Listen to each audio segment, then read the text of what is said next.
भक्तों, भक्ति साधना चैनल में सभी भक्तों का स्वागत है।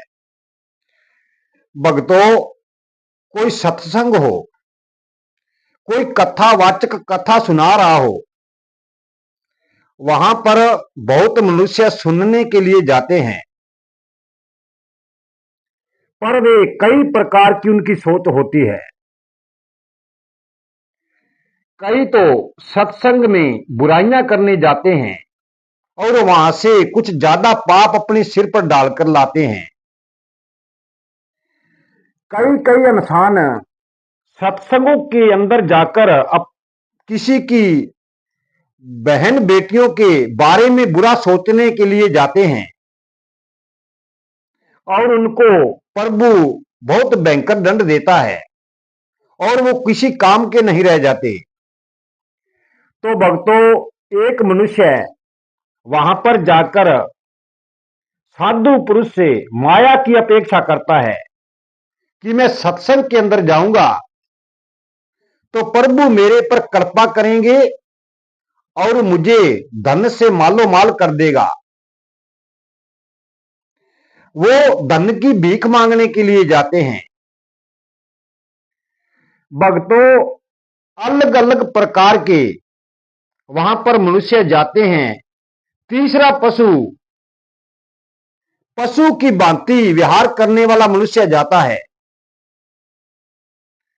उसने महात्मा जन की बात तो सुनी नहीं, पशु की तरफ आकर्षित होकर कई विचार सोचता रहता है। कभी पैसे का लालच, कभी खाने का लालच और कभी स्त्रियों के बारे में बुराइयां उसके मन में आती हैं। तो चौथा व्यक्ति सिर्फ सत्संग की बातें सुनता है और स्वीकार करता है, भक्ति मार्ग में चलता है, क्योंकि उसे भक्ति के अलावा कुछ अच्छा नहीं लगता। भक्तों, जो भक्ति करता है किसी संत की बात सुनकर, सत्संग की बात सुनकर, कथा की बात सुनकर, वह मनुष्य सर्वश्रेष्ठ होता है। वह इस लोक से कभी ना कभी मुक्त जरूर हो जाता है, पर अन्य लोग यहां से मुक्त होने वाले नहीं हैं, क्योंकि उन्होंने कभी उस प्रभु की तरफ ध्यान नहीं दिया। वो काम, क्रोध, मोह, लोभ और अहंकार के अंदर फंसे हुए हैं। भक्तों, ये संसार उलझा हुआ है, इसकी तानी किसी के समझ में नहीं आने वाली। जब यहां का मनुष्य उलझ जाता है तो भगत की बात भी इनके समझ में नहीं आती, चाहे वो कितना ही इनको समझा ले, भक्ति का ज्ञान बता दे, पर ये समझने वाले नहीं है। तो भक्तों, काम, क्रोध, मोह, लोभ के अहंकार में फंसे हुए लोग थोड़ा विचार कीजिए कि पूरी जिंदगी में आपने क्या किया। इसी संसार चक्कर में फंसे रहे और इसके बाद भी फंस जाओगे। यहां से निकलने का एक छोटा सा रास्ता ढूंढो। वो छोटा रास्ता क्या है? वो छोटा रास्ता भगवान की प्राप्ति, भगवत प्राप्ति, जो हमारे को निकाल सकती है, सभी कामों से हमको दूर कर सकती है। इस जगत में इंसान चलता हुआ भी भक्ति कर सकता है, क्योंकि इस मोह चक्कर से उसने इतनी तिरंगे जोड़ ली हैं कि उसके समझ में नहीं आता। भक्ति के साथ साथ कर्म करने वाला मनुष्य कभी ना कभी परमात्मा के पास जा सकता है, पर हम भगवान की तरफ ध्यान नहीं देते, कर्म की तरफ ज्यादा ध्यान देते हैं। हमने कर्म को ही प्रधान मान रखा है कि इस संसार में कर्म के अलावा कुछ नहीं है। भक्तों, हमारे दादा परदादा, हमारे माँ बाप सभी चले गए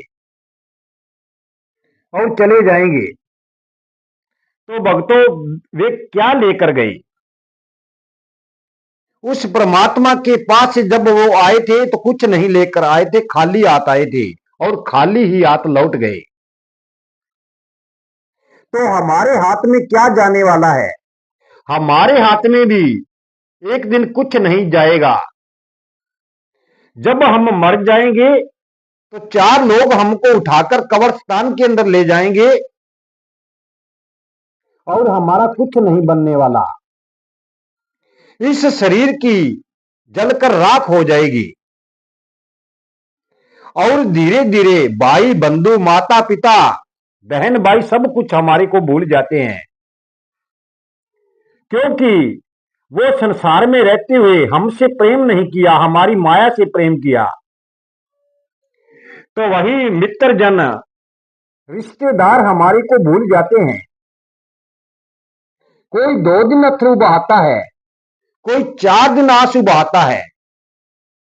धीरे धीरे सभी के आंसू सूख जाते हैं तो एक दिन वही लोग ढोल नगारों के ऊपर नाचते हुए दिखाई देते हैं। तो भक्तों देखिए, इस संसार में हमारे पिता परमात्मा के अलावा कुछ नहीं है, कुछ नहीं जाने वाला। यहां पर रहते हुए अच्छे कर्म करो, किसी बहन बेटियों की सहायता करो, किसी गरीब की सहायता करो, पुण्य दान करो, अच्छे कर्म करो और भक्ति करो।